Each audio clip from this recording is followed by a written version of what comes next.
আসিফ মাহবুব আসলে সকাল বিকাল মনে করেন যে ভণ্ড কথাবার্তা বলতেছে। উনি কি সকালে উঠেই মনে করেন যে কিছু সেবন করে কিনা এই নিয়ে আমাদের সন্দেহ আছে। দেখেন তিনি তার বক্তব্যে বলতেছেন এই যে দেখেন 100 দিনে 86,000 কর্মসংস্থান করেছি আমরা, মানে 3 মাসে 86,000 কর্মসংস্থান করেছে। ভাই আপনি তো একটা সাধারণ মানুষ, আমার বক্তব্য যারাই শুনতেছেন আপনি সাধারণ মানুষ, আপনি কি এই 86,000 কর্মসংস্থান দেখছেন? কোনো নিয়োগ গিয়ে দেখছেন যে 86,000 কর্মসংস্থান করে দিছে? কোনো নতুন কোনো জায়গা করে দিছে বা ট্রাফিকের দায়িত্ব দিয়ে দিছে বা কোনো কাজ করছে, এরকম কোনো 86,000 কর্মসংস্থান আপনি দেখছেন? আমার তো মনে হয় না।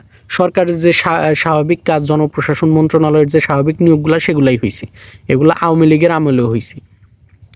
বরং আপনি এইটা প্রকাশ করলেন না যে আপনাদের আমলে এই যে হাজার হাজার শিল্পকর্মী, এই যে আমাদের পোশাক শ্রমিক শিল্পকর্মী, এরা আন্দোলনে লিপ্ত হয়েছে, এরা বেতন পায় নাই, এরা চাকরি থেকে ছাঁটাই হয়েছে, অলরেডি বিভিন্ন প্রতিষ্ঠানে ছাঁটাই হয়েছে। এগুলা আপনারা দেখবেন না তো? আপনারা আসলে জান্নাতে আছেন তো, এজন্য আপনাদের চোখে পড়বে না। আপনারা কি আছেন? 86,000 কর্মসংস্থান।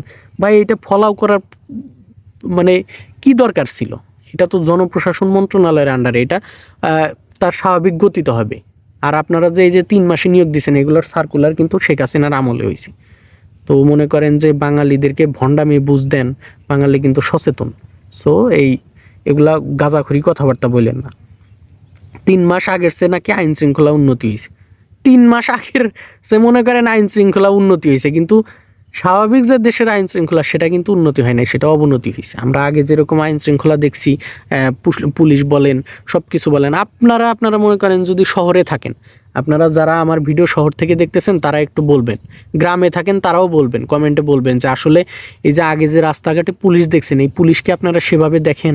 পুলিশ কিন্তু সেভাবে দেখেন না, এখন শুধু দেখেন সবুজ পোশাক, সেনাবাহিনীর পোশাক। কোনো কিছু গ্রেপ্তার করা হলে সেটা সেনাবাহিনী নিয়ে যাচ্ছে। সেনাবাহিনীর যখন মনে করেন যে দীর্ঘকালীন সেনাবাহিনীর আন্ডারে থাকবেন, তখন বুঝবেন যে কি জ্বালা, বুঝছেন? তো এটা আর কি বুঝতেছেন না। আইন শৃঙ্খলা উন্নতি হয়েছে, এইসব ভণ্ডামি কথাবার্তা বাদ দেন। আপনি 5 বছরের শিশুর কাছে যান, সেও মনে করেন বলবে যে আইন শৃঙ্খলার অবনতি হয়েছে। আবার বলতেছেন কিছু পণ্যের দাম সিন্ডিকেটের নিয়ন্ত্রণ হচ্ছে। এই যে আওয়ামী লীগ সরকারের একটা মুখের বুলি ছিল না যে সিন্ডিকেট, আপনারা তো সেটাই শুরু করছেন। সিন্ডিকেটের নিয়ন্ত্রণ আপনারা কি জন্য আছেন? কি ফালাইছেন? আপনারা কি ছিটতেছেন যে সিন্ডিকেট নিয়ন্ত্রণ হচ্ছে না? সিন্ডিকেট কি আপনাদের চেয়েও শক্তিশালী? এটাই এখন বলতে চাচ্ছেন নাকি আপনারা? বুঝতেছি না।